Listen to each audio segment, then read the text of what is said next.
Some of Hollywood's most magical movie moments are created using optical effects.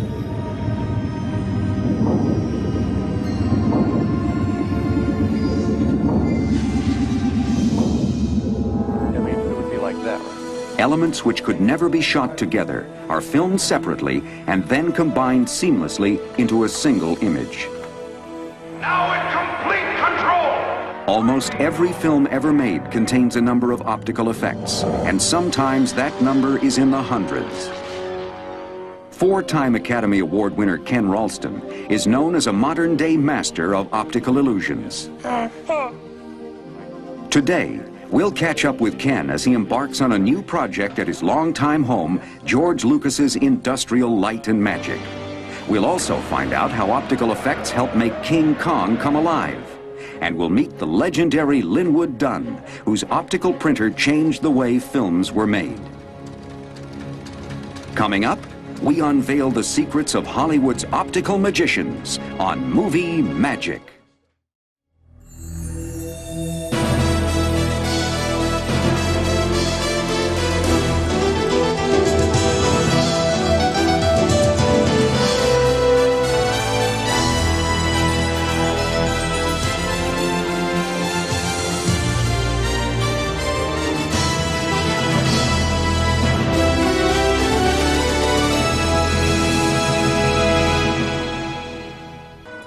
While there are many types of optical effects, one of the most widely used is the composite, which involves blending two or more pieces of film into a single image.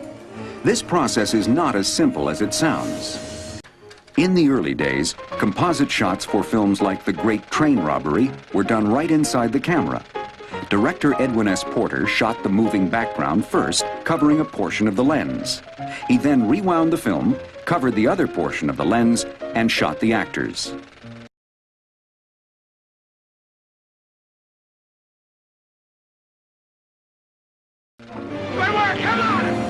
In the 1930s, filmmakers began to develop the optical printer as a means of combining images. Linwood Dunn, a cameraman at the time, quickly became known as the finest practitioner of optical effects with films such as King Kong. I did the optical printing for the studio, and so when I walked in on their stage one day and saw them trying to put shots together in a more difficult way than they could on an optical printer, and I then said, look, you shoot those things separately and I'll put them together, and if you want to change the contrast or make it lighter or darker, I just run them through again.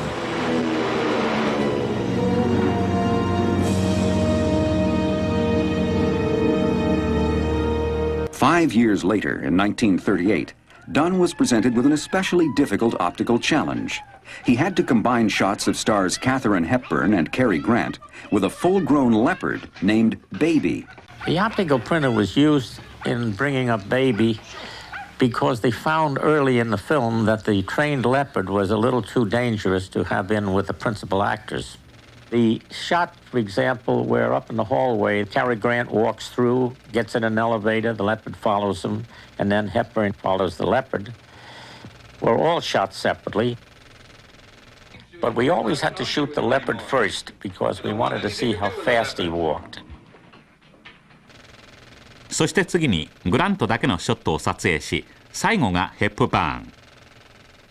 3つのショットを合成して完成したものがこれです。I don't want anything to do with a leopard. Go on, baby, down the stairs. Dunn eventually created complex opticals for nearly 1,000 films, including Cimarron, The Hunchback of Notre Dame, and Orson Welles' Citizen Kane. On Citizen Kane, when Orson Welles came to the studio, of course he never heard of an optical printer, and finally one day we introduced him to it and let him know that it was a magic machine and there many things could be done with it. He would ask for actually ridiculous things that from a practical standpoint you wouldn't attempt them, and I would say no, you can't, it isn't practical to do. And he'd say to me, is it impossible? And I'd say nothing's impossible, it's just a matter of time and money. So I got into a realm in optical printing that I never had before, and in most all cases it came out successfully. Every independent poll shows that I'll be elected. For this scene, Dunn used his optical printer to combine live-action elements of Wells, the people in the aisles, and actor Ray Collins with matte paintings of the poster of Wells and the seated audience. One of the more interesting shots recreated in post-production was the one where the camera went up the side of the building in the storm, over the roof, and through the skylight down into the nightclub. They were two separate scenes, and when Wells wanted to combine it into a continuous scene, I introduced a synthetic lightning flash on the optical printer, combined it by an out-of-focus mix with the reverse zoom going down into the nightclub. By the year 1942, dozens of optical printers were in use in Hollywood. Each one of these printers was custom designed. Linwood Dunn was hired to create an optical printer which could be mass-produced by the military. The need for an optical printer in the training films in World War II became very apparent when directors like Frank Capra got into the service in the Signal Corps. And they were commissioned to make certain kind of training films and propaganda films. And so they were used to having the certain sophistication that motion pictures have. They couldn't order them because it was not a shelf item like a camera. So Kodak commissioned me to design printers and see that they were manufactured for the United States government. The Acme Dunn optical printer quickly became the standard, and Dunn was honored with an Academy Technical Achievement Award, which was upgraded to an Oscar in 1981. I believe I've been very lucky in my career because it covered a good many years from the silent days through sound and into all this new technology. But I think the most rewarding part of it is the number of wonderful people that I've worked with. I loved what I did, and I have the benefit of tremendous satisfaction because I can look on the screen today and see things I did. リンウッド・ダンは50年間近くもオプティカル効果に携わり、数々の名シーンを生み出しました。彼がスクリーンに残したものこそまさにムービーマジックと言えるでしょう。ダンの功績を今日に引き継ぐのがジョージ・ルーカス主催の特殊効果プロダクションインダストリアル・ライト&マジック、略して ILM。 ここで使われているオプティカルプリンターは撮影済みのフィルムを写す2つの映写機とThis printer is a special piece of equipment that was built by Industrial Light and Magic and was originally used on Empire Strikes Back. The printer consists of two projector heads which beam previously shot footage and a camera that re-photographs the images and combines them together one frame at a time. This scene from Return of the Jedi was created by combining a shot of Luke Skywalker and Princess Leia on a speeder bike with a separately filmed background. Industrial Light and Magic optical supervisor John Ellis was an optical cameraman on this action-packed sequence. The background was shot with a camera mounted on a Steadicam, and the Steadicam allowed the operator to walk through the forest and not get the vibrations up and down of a person walking. The actors were shot here at ILM in our stage against a blue screen. That allows us to make elements that would later be used in compositing the actors into the background that has been speeded up. After the elements are shot, elements are brought into the optical department. We will composite them here on this optical printer. If we just simply double expose the two images, we'd have a ghost image, or you would see through the trees, you'd see through the speeder bikes. So we have to go through a matting process to hold the area where we want to put the people back in. The matting process that John utilizes involves 3 steps. First, he must imprint a silhouette of the speeder bikes called a holdout mat onto the tree background. Next, the blue background is removed from the speeder bike shot. Finally, the isolated speeder bikes are printed onto the background, replacing the silhouette and completing the shot. This was the unfinished side, and it's used a lot of brass bits and pieces. ジェダイの復讐で特殊効果スーパーバイザーを務めたケン・ローストン。彼はリンウッド・ダンと同じくオプティカルプリンター。One of Return of the Jedi's effects supervisors was Ken Ralston. After winning an Academy Award for Jedi, Ken went on to capture 3 more Oscars for Cocoon, Who Framed Roger Rabbit, and the effects-driven comedy Death Becomes Her. I have a background that I understand all the different effects that can be done, and it's just a matter of knowing what those can accomplish and what best benefits a particular shot. Ken started experimenting with optical effects as a teenager with his no-budget film, The Bounds of Imagination. The Bounds of Imagination was shot when I was 14 years old, on weekends and every spare moment we had. It was all 8mm, and essentially it started off with a friend, Glenn Anderson, and myself, just wanting to do some kind of a project that encompassed a lot of different effects work. We flipped a coin to see who would be in the show. Unfortunately, I won the toss, or lost the toss, so I had to be in it. So we were just going crazy. We had all these split screens in it and double exposures. We had to run off into the closet, back the film up by hand, and started at the first part of each roll, and then time back to where we thought our split screens would take place. In the early 1970s, just out of high school, Ken worked on television commercials for Cascade Pictures. While helping create these effect scenes, he met an effects artist named Dennis Murin, who soon moved on to work with George Lucas. After a while, Dennis got some script for some obscure film called Star Wars, and they wanted him to work on it. And we were reading the script, and we were just laughing because we would all want to write the same kind of science fiction script, but who would make something so big? Dennis brought me on as a camera assistant. We had no idea what Star Wars would turn into. It floored us. It was absolutely the greatest experience. Following the success of Star Wars, Ken worked as an effects cameraman on The Empire Strikes Back.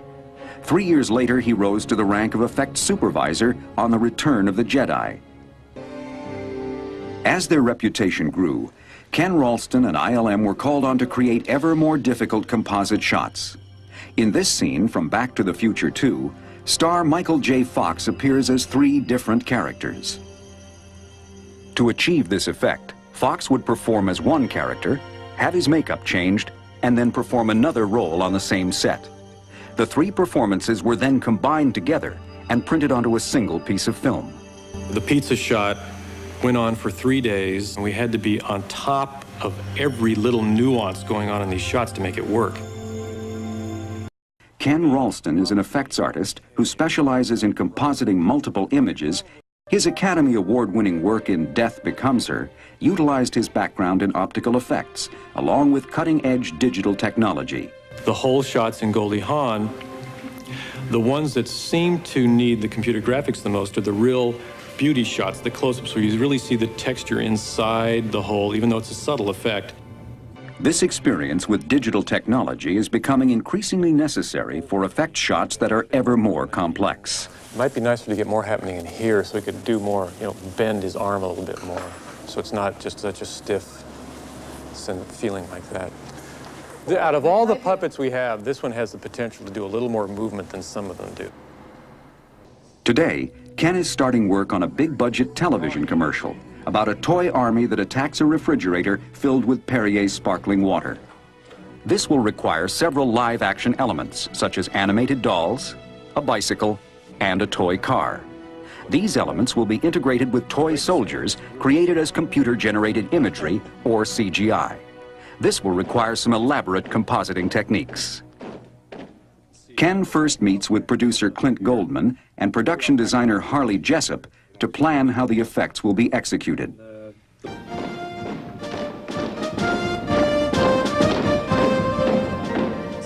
はじめにプロデューサーと美術監督を交えて使用する特殊効果について話し合います。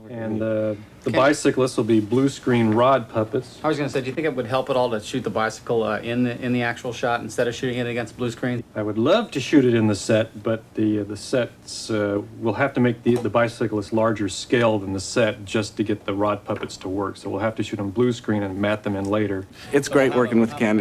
One, because it's fun. He's really funny. The other is that technically he knows what he's doing. Any image is possible to get with him, and it just makes it, for an art director, really exciting.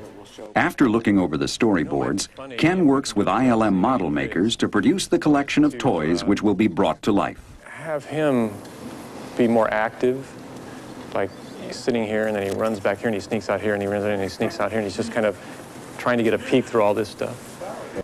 Ken engages model maker Richard Miller to produce another of the show's characters, a mechanical antique doll. The doll's design is based on a series of concept drawings.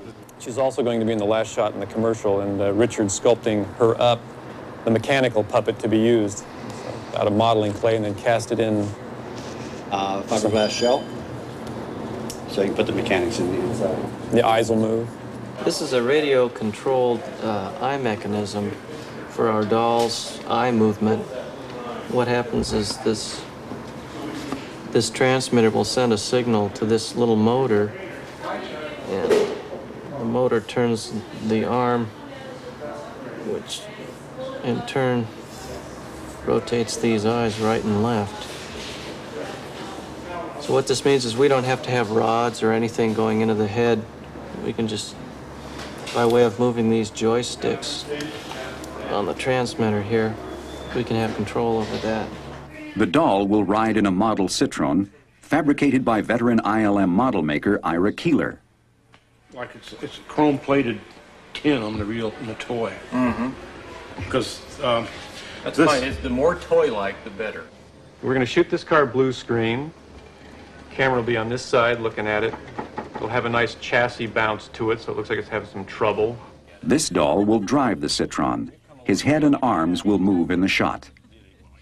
His arms are flexible, so the wheel actually does the work, so it looks like he's steering. And the head will be rod puppeted to do a little turning. He doesn't do much action. Another important model is a Tour de France bicycle. This doesn't look finished because we're deliberately making it look rough and like a lead sculpture here. Once complete, the car, bicycle, and dolls are filmed in front of a blue screen. The blue screen will later be replaced with the background shot. But for this composite, a computer will be used to combine the elements instead of an optical printer. Any of this is fine. He's just kind of looking around. With an optical printer, the blue screen is removed photographically. But that requires composited film to be developed before the composite shot can be seen. Digital compositing allows every step of the process to be displayed on screen instantaneously. 背景や他の画像の操作もできます。合成過程の一部始終を即座にモニターで見ることができるわけです。In optical, if you have an error on your mat, you have to go back and spend an entire day rebuilding all your different elements. In digital, you can see an error and immediately correct it, so the time is reduced tremendously on how long it takes to do a shot. That's perfect. Perfect. Send it, ship it, final. Yow! While most of the elements in this commercial are physical models shot blue screen, Ken has decided that the toy soldier will be created as computer-generated imagery. This allows the animators to make one soldier and then use the computer to replicate it into an entire army. The challenge begins in ILM's model shop, where Richard Miller fabricates a model soldier. These are photographs of a 12-inch maquette, which is a sculpture that Richard Miller did and Harley painted up for the basic idea of what the lead soldiers will look like, even though they'll only be scaled to this, they'll probably be about that high. And this gives computer graphics a starting point as to how the sculpture should look in its design. Next, the model is scanned into a computer to create a three-dimensional image of the soldier. How to work this thing. Computer graphics supervisor Doug Smythe and animator Joe Pasquale add color, detail, and motion to the figure. There's something strange about our arm action here, even though you've matched it to what they were doing. It's a bit extreme in the forward position, I think. It almost looks like they're hyperextending or popping their elbows. This one especially. He's not swinging all the way back. He's just going like that, like he's got a kink in his arms. With Ken's input, the CGI team completes the animation. Oh, that's fantastic. I love what the shadows are doing here. That's really great. Working how the lights, it's just shifting around them like that. The last element needed to complete the commercial is the sparkling water itself. We shoot it locked off slightly wider than what this is, but this is a good starting point to get these measurements down. Once the soldiers attack the refrigerator, the bottles will explode, drenching all the toys with a sparkling shower. Okay, we go. Ready and action. A pressurized system is used to create this physical effect, which is filmed on a high-speed camera at 120 frames per second. Go, and rolling. When the film is slowed down to 24 frames per second, the blast of water will appear slow enough for the scene. That wasn't bad. That was real nice. Good. And at 120, we got plenty to use. Yeah. Finally, all of the CGI and live-action elements are combined together digitally. This involves transferring all of the isolated elements onto computer and then matting each element onto the background.